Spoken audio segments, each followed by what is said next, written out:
Ngayon ay ating ibida ang kwento ng magbiyanan na hindi magkasundo matapos tumira sa ilalim ng iisang bubong. 5 taon na ang nakakaraan mula nang maikasal sina Rachel at Jonathan at napagdaanan na nila ang iba't ibang mga sitwasyon na nangyayari sa buhay mag-asawa. Pangkaraniwan nilang nagiging problema ay puro tungkol sa pinansyal. Hindi naman ganoon kahirap ang buhay ng mag-asawa. Sa katunayan ay hindi na sila tumitigil sa pagtatrabaho dahil sa kagustuhang bumili ng sariling bahay. Ngunit nang makaipon na sila ng sapat na pera na kakailanganin upang makapagbukod, ay kinailangan naman nilang tumira sa bahay ng nanay ni Jonathan na si Aling Dita. Bukod sa matigas ang ulo nito at pagiging istrikto, ay gusto rin nitong kontrolin ang bawat kilos at galaw ng manugang. Hindi istrikto si Aling Dita sa anak. Sa katunayan ay ibinibigay nito ang lahat ng atensyon kay Jonathan. Isa sa mga rason kung bakit mapait ang pakikitungo niya sa manugang ay dahil sa katotohanang ayaw niya dito. Para sa kanya ay hindi nababagay si Rachel para sa kanyang anak. Lumaki si Rachel sa bahay ampunan at pinagkaitan ng pagkalinga ng magulang sa murang edad. Hindi niya alam kung ano ang pakiramdam na mayroong pamilya at inaalagaan ang bawat isa. Ano ang may bibigay sa iyo ng isang ulila? Ni hindi niya alam kung paano gumagana ang isang normal na relasyon. Ang palaging sinasabi ni Aling Dita sa anak. Samantala, hindi naman ganoon kabulag si Jonathan para maniwala ng basta-basta sa opinyon ng kanyang ina. Sa katunayan, ay palagi niyang pinipiling gawin kung ano man ang kanyang sariling pananaw. Sa kabilang banda, hindi naman tumaliwas si Rachel sa pamamahala ng kanyang biyenan. Naiintindihan niya na buhat noong tumira sila sa bahay ng biyenan ay wala siyang karapatang gawin ang mga bagay na siya lamang ang may gusto. Lalo na at kakaiba ang ugali ng kanyang biyenan. Bukod doon ay lalaki lamang ang hindi nila pagkakaunawaan. Higit sa lahat ay gusto niyang mabilang sa pamilya at makilahok sa mga bagay-bagay. Tulad ng pagsisiyasat ng kanilang kita at gastusin, pati na rin ang pagbibigay ng payo ng biyenan para sa kanilang buhay. Alam na alam ni Aling Dita na gusto nang magkaroon ng anak ni Jonathan at hindi rin siya tahimik tungkol dito. Hindi ka magiging masaya sa kanya. Tandaan mo ang sinabi ko, sabi ni Aling Dita. Pumanaw ang ama ni Jonathan dahil sa atake sa puso 10 taon na ang nakakaraan. Mula noon, ang kanyang ina ang naging pinakamalapit sa kanya sa buong mundo. Kayang tanggapin at tiisin ni Jonathan ang lahat ng galit ng ina, maliban sa pagpuna sa kanyang minamahal na asawa. Noong unang beses pa lang niyang nakita si Rachel ay agad na niya itong nagustuhan. At dahil dito ay ayaw na niyang makipagtalo pa sa ina tungkol sa kanyang piniling desisyon. Ang kawalan ng anak ay nagdulot ng maraming tensyon sa pamilya. At dahil dito ay palaging tinititigan ni Aling Dita ng masama ang manugang. Hindi kalaunan, natuklasan ni Rachel na siya ay nagdadalang tao. At labis naman ang kasiyahan ni Jonathan nang malaman ang magandang balitang ito. Salamat, mahal ko.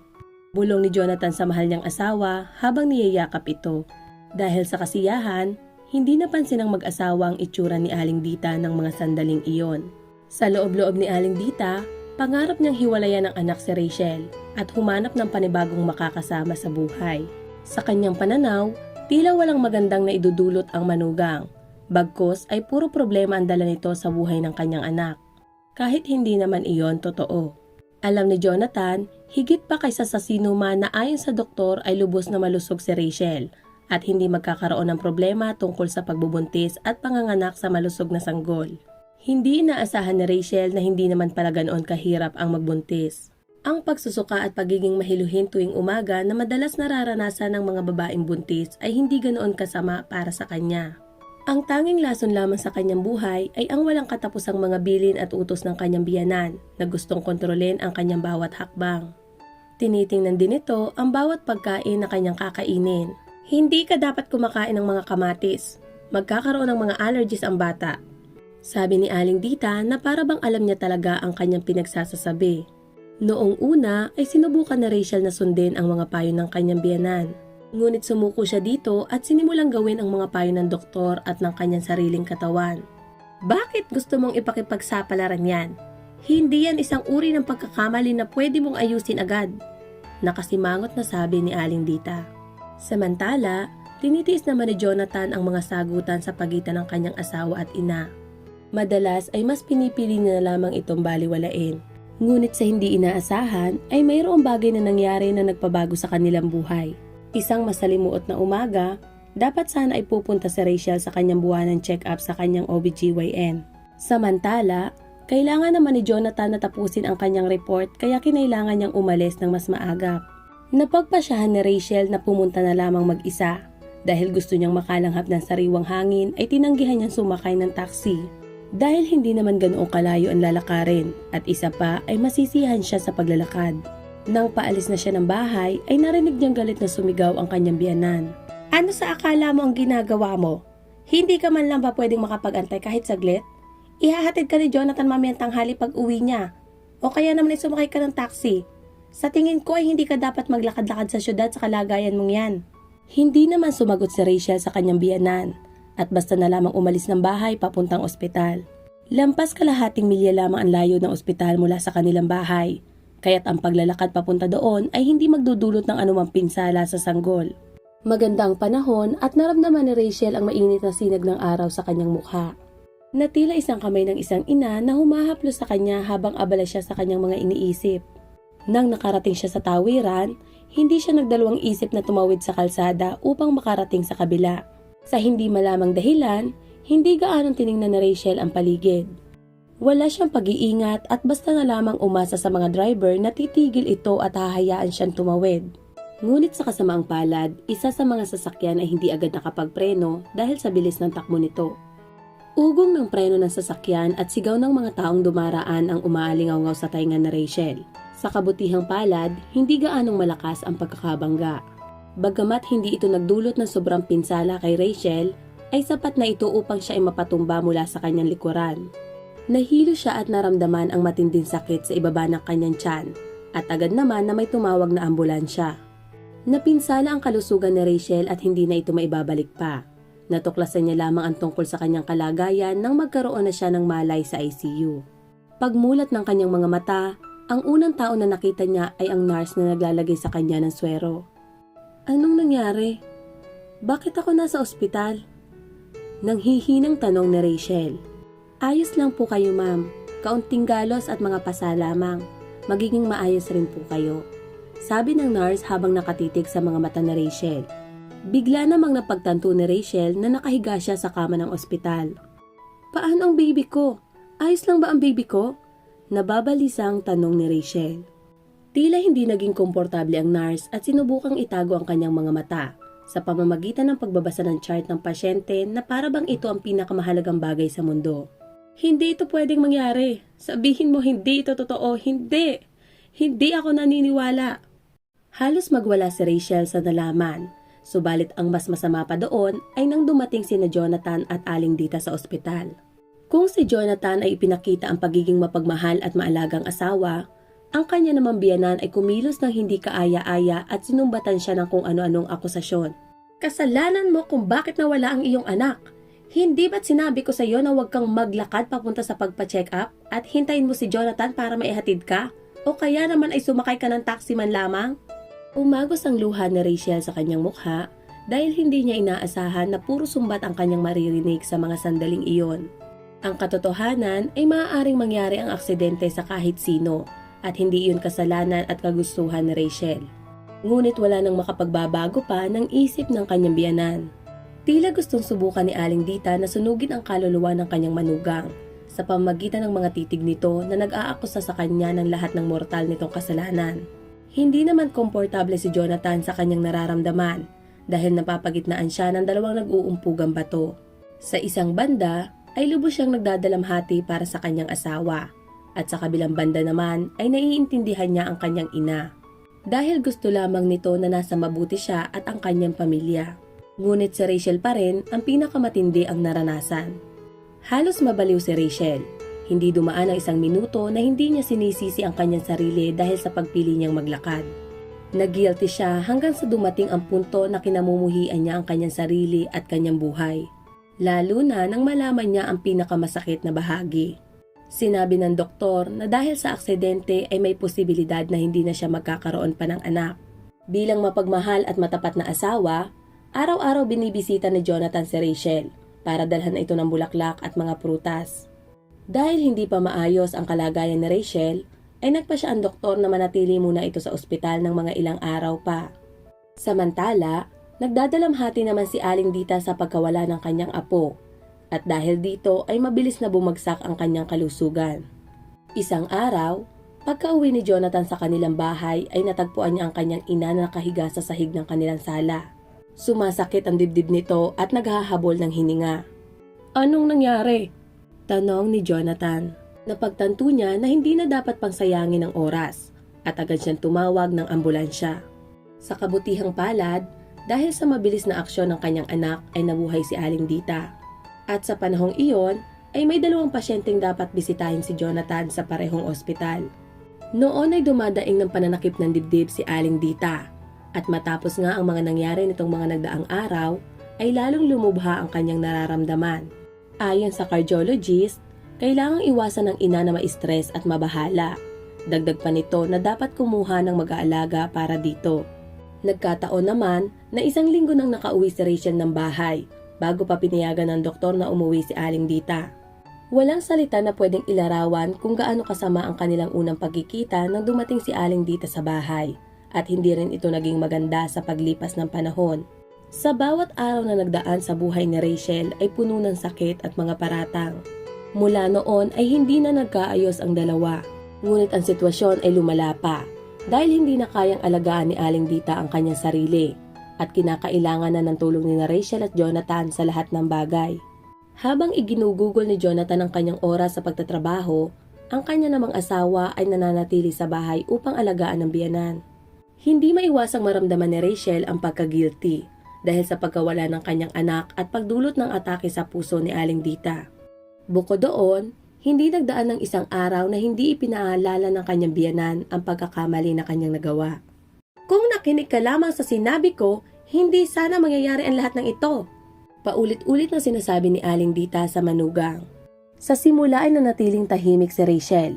Tiniis niyang mga paratang at umasa na sa huli ay babaliwalain at kakalimutan na lamang ito ng biyenan. Ngunit sa kasamaang palad ay hindi ganoon ang nangyari, lalo na nang medyo bumuti ang pakiramdam ni Aling Dita.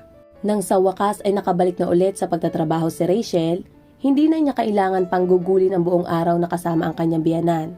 Gayunpaman, tuwing dumarating siya sa bahay ay agad siyang binubungangaan ng kanyang biyenan at sinasabihan ng kung ano-anong mga paratang at pamimintas. Paulit-ulit nang kinausap na Rachel ang asawa tungkol sa paglipat ng bahay. Ngunit iniisip naman ni Jonathan na walang titingin sa kanyang ina kapag nagbukod na sila. "Pasensya na Han, pero hindi pa natin kaya kumuha ng mag-aalaga at masyadong malaki ang magagastos natin kapag nagrenta pa tayo ng bahay. Kulang pa ang naiipon natin." Nagigilty na sabi ni Jonathan sa asawa. Naiintindihan naman ni Rachel ang asawa, lalo na at may katotohanan ang mga sinabi nito, kaya't hindi na siya nakipagtalo pa. Bagkos ay tinanggap niya ang kanyang kapalaran at nagpakumbaba. Dahil naiiwan itong mag-isa sa kanilang bahay, ay nagsimula itong ilaan ng oras kasama ang kanyang mga kapitbahay. Lumipas ang 10 taon, lalong sumama ang ugali ni Aling Dita. At sinuportahan naman ni Jonathan ang aliwan ng kanyang ina.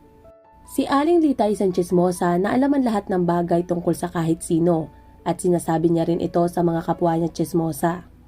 Agad niyang naunawaan na ayaw ni Aling Dita sa kanyang manugang at agad din namang nagsimulang magpuna at maghaka-haka si Aling Dita. Maagap na nakauwi si Rachel galing sa trabaho, ngunit sa hindi niya sinasadya ay narinig niya ang isang kakaibang usapan. Nang pumasok siya sa sala, napagtanto niyang may masiglang usapan sa kusina sa pagitan ng 2 magkaibigan.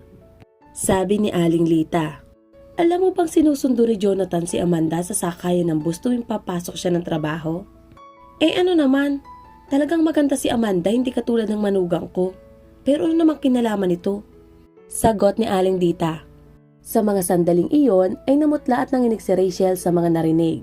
Samantala, nagpatuloy naman si Aling Lita sa pagsasalita. "Isipin mo na lang, paano kung magkatuluyan sila? Hindi kasal si Amanda at isa pa ay maganda. Sabihin mo kay Tom na pag-isipan niya ito at wag nang palampasin pa ang pagkakataon, lalo na't ang manugang mo hindi na pwedeng magkaanak." Bigla namang napangiti si Aling Dita at tila nagustuhan ang ideya ng kaibigan. Gustong-gusto niya si Amanda dahil kakilala na ito ni Jonathan simula noong high school pa lamang ito. Galing si Amanda sa mayaman at maimpluwensyang pamilya at siguradong matutulungan nito si Jonathan na maging matagumpay sa buhay. Narinig ni Rachel ang lahat na naging sanhi ng kanyang pagkaputla, ngunit ilang saglit lamang ay namula ito hanggang sa pinakatuktok ng kanyang ulo. Isinara niya ng malakas ang pinto at pumunta siya sa kusina. Talagang magaling si Amanda, pero hindi ba't ang katotohanang kasal na si Jonathan ay tila problema sa inyo? Nagtinginan sina Aling Dita at Aling Lita, ngunit hindi sila nakapagsalita. Nagulat sila sa biglaang pagsulpot ni Rachel at sa katwiran nito.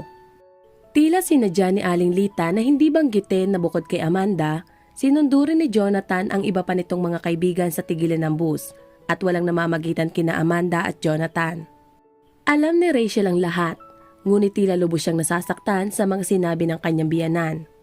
Hindi siya makapaniwala na matapos niya itong alagaan ay kung ano-anong masasamang salita ang sasabihin nito tungkol sa kanya at balak pang humanap ng papalit sa kanya.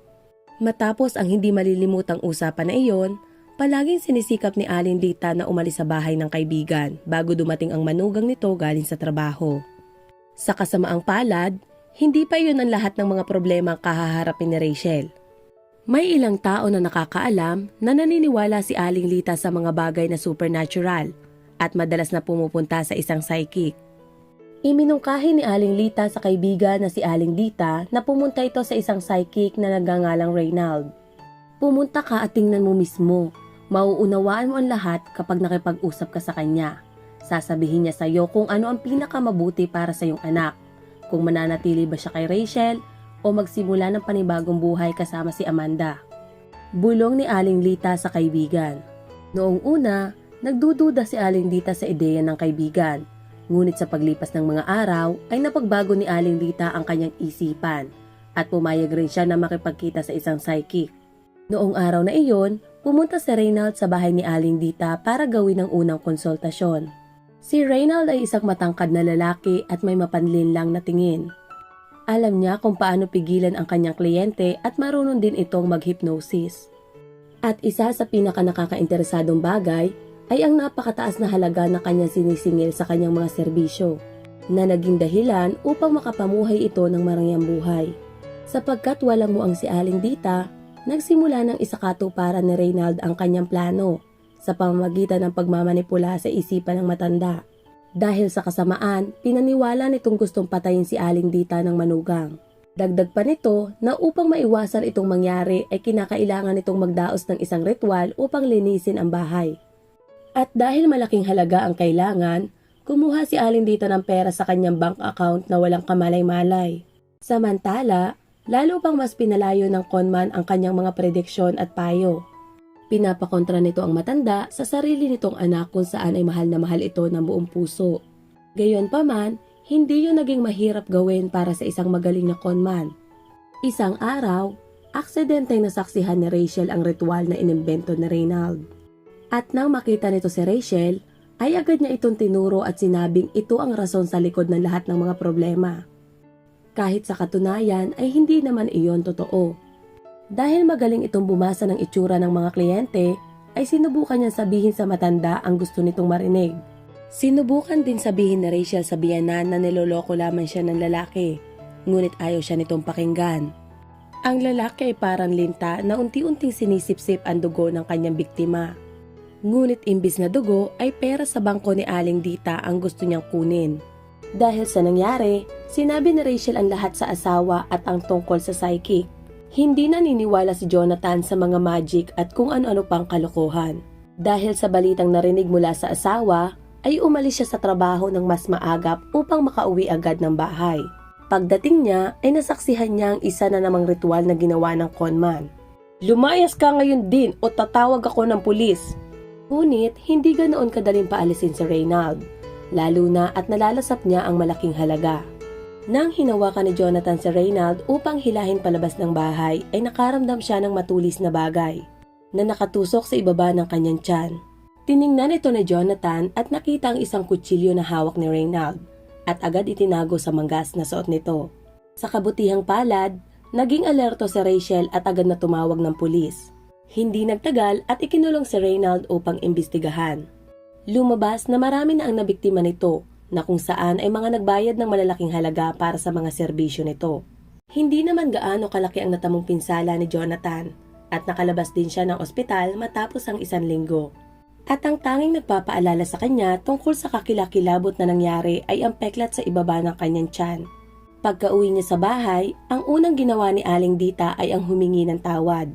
Sa puntong iyon, napagtanto ni Aling Dita ang kasamaang ginawa niya at ang nais lamang ng kanyang anak at manugang ay ang ikabubuti niya.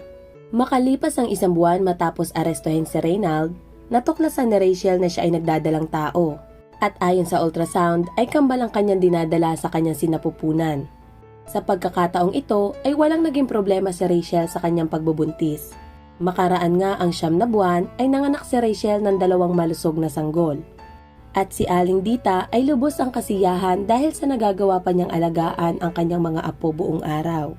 At ikinatuwa ang pagiging lola. Salamat sa pakikinig at sana ay may natutunan tayo sa kwento ng buhay ni Rachel at Aling Dita, kung saan ay ipinakita ang pangkaraniwang nangyayari sa isang magbiyanan. Kung paanong tutulambiyanan sa kanyang manugang hanggang sa sila ay magkasundo. Ito nga pala ang inyong ineng na nagsasabing, ang biyanan ay katuwang ng mag-asawa, hindi dapat nagiging kontrabida. At sa mag-asawa naman, mahalin at igalang ang mga biyanan. Dahil sila ang dahilan kaya nandyan at kapiling ninyo ang taong makakasama ninyo sa habang buhay. At huwag makinig sa mga taong nagsasabi na kung ano ang dapat mong gawin. Pakinggan mo ay ang taong magbibigay ng inspirasyon at alam mong tama sa iyong puso.